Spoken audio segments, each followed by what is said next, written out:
Donc ensuite, voyons la deuxième page d'artefacts, qui sont cette fois-ci les artefacts Idonet. Donc cette fois-ci, ce sont nés sur la page d'artefacts qui sont disponibles à tous les héros. Premier artefact, rune de marée véloce. Une fois par bataille, au début de l'autre phase des héros, vous pouvez dire que le porteur va utiliser la rune de marée véloce. Si vous le faites, indiquez si elle va servir à invoquer un courant ou un raz de marée. Dans le premier cas, ajoutez la caractéristique de mouvement des unités Idonet amies jusqu'à votre prochaine phase des héros. Dans le second cas, soustrayez de la caractéristique de mouvement des unités ennemies jusqu'à votre prochaine phase des héros. Ça, c'est le type d'objet que je trouve assez intéressant. C'est le type d'objet qui peuvent permettre d'axer des stratégies. Je trouve un peu dommage, comme on est quand même sur un artefact qui ne s'utilise qu'une fois par bataille. J'essaie de nuancer un petit peu. Est-ce que ce serait trop fort que toutes vos troupes aient plus 1 et également simultanément que toutes les troupes adverses aient moins 1?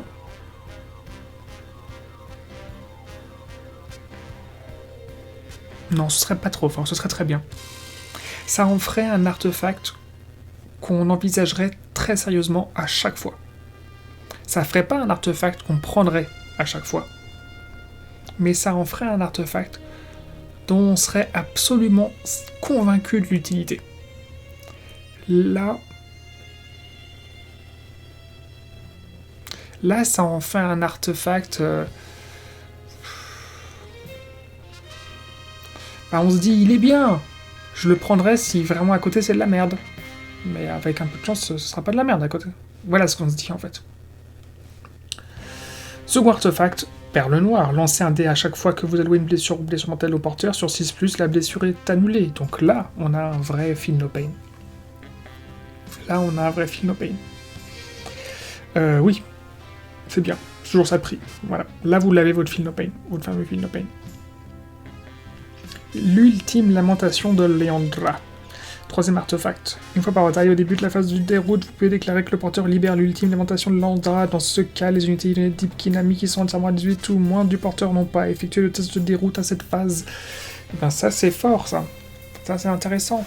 Si vous, notamment si vous jouez une unité axée sur la présence de Thrall, de Namarti Thrall, ou éventuellement avec des Namarti River, mais de Namarti Thrall avec leur bravoure toute pourrie, ou si justement vous vous êtes dit, je vais pas prendre le fameux trait de commandement qui me donne plus 2 en bravoure partout parce que j'ai une autre stratégie avec d'autres trucs, et ben vous dire, oui mais du coup je compte sur ce truc-là pour qu'à l'instant décisif où je risquerais d'avoir un retour de bâton violent sur la phase de bravoure, eh bien, j'activerai mon ultime lamentation de Leandra et tout ira bien. Donc pourquoi pas? Pourquoi pas cet artefact-là? Déjà, je le trouve beaucoup plus utile. Quatrième artefact, venin de terreur nocturne. Choisissez une arme du porteur pour être enduite du venin de terreur nocturne. Relancez les jets de blessure de 1 pour cette arme. De plus, soustrayez à la caractéristique de bravoure des figurines ennemies qui subissent une ou plusieurs blessures provoquées par cette arme jusqu'à la fin de la bataille. Ok. Non, c'est juste mon téléphone. Ok, peu importe.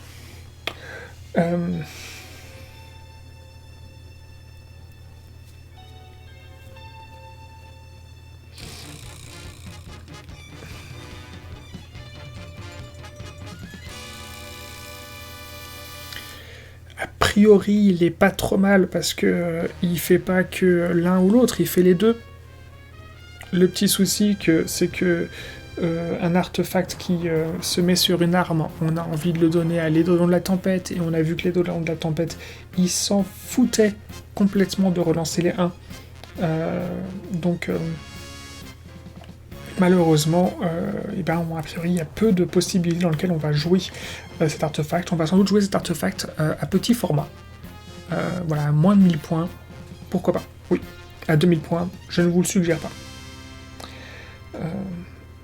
Nuage de minuit. Une fois par bataille, au début de n'importe quelle phase, le porteur peut libérer le nuage de minuit. Dans ce cas, il ne peut pas être pris pour cible par des attaques, des sorts ou des aptitudes pour le restant de la phase, mais ne peut pas lui-même attaquer, utiliser des sorts ou des aptitudes pour le restant de la phase.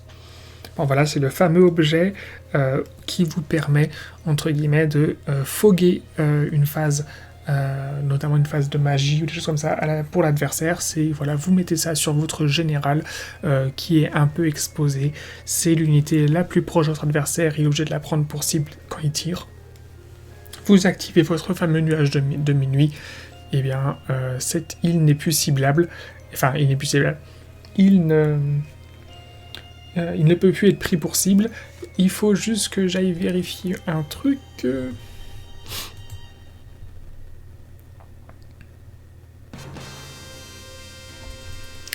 Ah, bah, attendez, bah, vous voyez, le fameux éperon d'Ankusha, c'était ça. Relancer. Ah oui, ça fait. Au lieu d'avoir un +1 pour toucher, vous relancez les jets de blessure de 1. Ah, c'est moins bien. C'est moins bien. Mais ça reste quand même, je pense, le meilleur artefact d'Akelian. Donc je disais le fameux nuage de minuit. Du coup, il n'y a pas d'informations là-dessus. Le concept est très simple. Vous exposez votre héros, il est l'unité cible la plus proche, vous activez le nuage de minuit, il peut plus être ciblé, enfin on peut plus lui tirer dessus, ils peuvent tirer sur personne. Voilà. Sixième, donc très bon objet, très bon objet.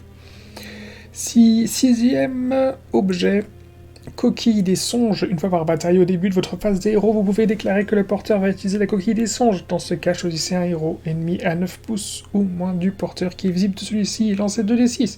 Si le résultat est supérieur à la caractéristique de bravoure du héros ennemi, souscrivez un à ses jets de touche pour le restant de la bataille. Ça peut être très intéressant. Ça peut être très intéressant.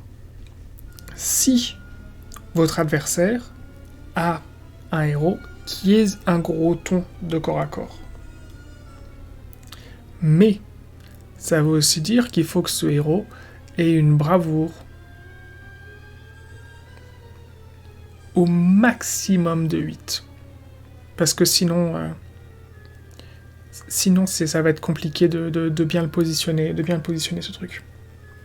Donc, voilà, il faut tomber sur un héros adverse qui soit une brute au corps à corps pour que ce soit utile, et que ce héros ait une bravoure de 8 maximum. Éventuellement, là, vous irez chercher le trait de commandement qu'on a vu précédemment qui fait que vous soustrayez 1 à la bravoure adverse.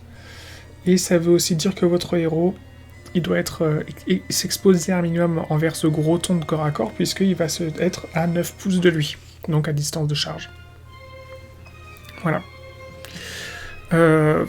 Donc pour moi, malheureusement, c'est trop de conditions. Trop de conditions.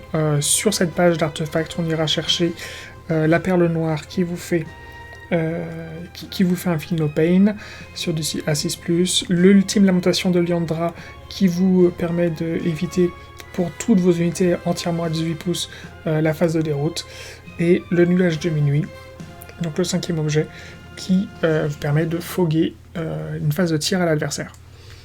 Donc voilà, on est sur 6 objets, 3 qui sont intéressants.